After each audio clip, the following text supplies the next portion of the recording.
నమస్తే, నేను మీ చంద్రశేఖర్ కండవల్లి. జనసేన అధినేత పవన్ తొలిసారి గెలిచారు. తన పార్టీ ఎమ్మెల్యేలను 21 మందిని అసెంబ్లీకి పంపించగలిగారు. 2 పార్లమెంట్ మెట్లు ఎక్కించగలిగారు. ఒక విధంగా 10 ఏళ్ల ప్రస్థానంలో ఒక విధంగా ఇది ఒక అచీవ్మెంట్ గానే చూడాల్సి ఉంది. అయితే జనసేనకు ఈ రోజుకి ఏపీ మొత్తం మీద 6-7% మించి ఓట్ షేర్ లేదు. ఇక ఏపీలో వైసీపీకి 40% ఓటింగ్ షేర్ ఉంటే టీడీపీకి 30% ఓటింగ్ షేర్ ఉంది. జనసేన ఆ స్థాయికి చేరుకోవాలంటే ఎంతో కష్టపడాలి. ఎప్పుడూ పొత్తు మంత్రాలు కుదరవు. అంతేకాదు, ముఖ్యమంత్రి పీఠం కాపులకు దక్కాలన్న ఒకే ఒక ఆశయంతోనే జనసేన వెనుక బలమైన సామాజిక వర్గం ఉంది. ఆ వర్గం పవన్ ని సీఎం గా చూడాలని చూస్తుంది కూడా.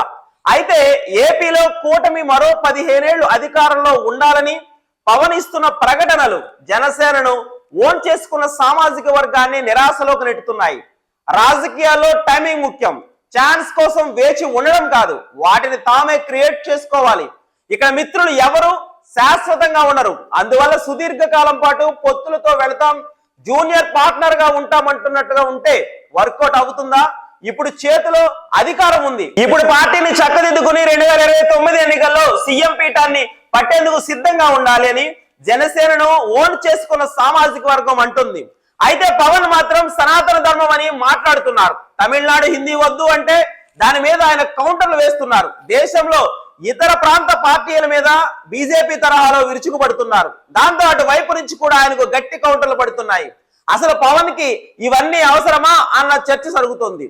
ఎల్లకాలం నాకు ముఖ్యమంత్రి పదవి మీద వ్యామోహం లేదు, మీరు ముఖ్యమంత్రిగా చంద్రబాబు గారిని గెలిపించండి అంటే ఈసారి ఓటేయడానికి జనసేన సామాజిక వర్గం కూడా సిద్ధంగా లేదు అంటూ జన సైనికులు బహిరంగంగానే చెబుతున్నారు. చూడాలి మరి ముందు ఏమేమి జరుగుతుందో.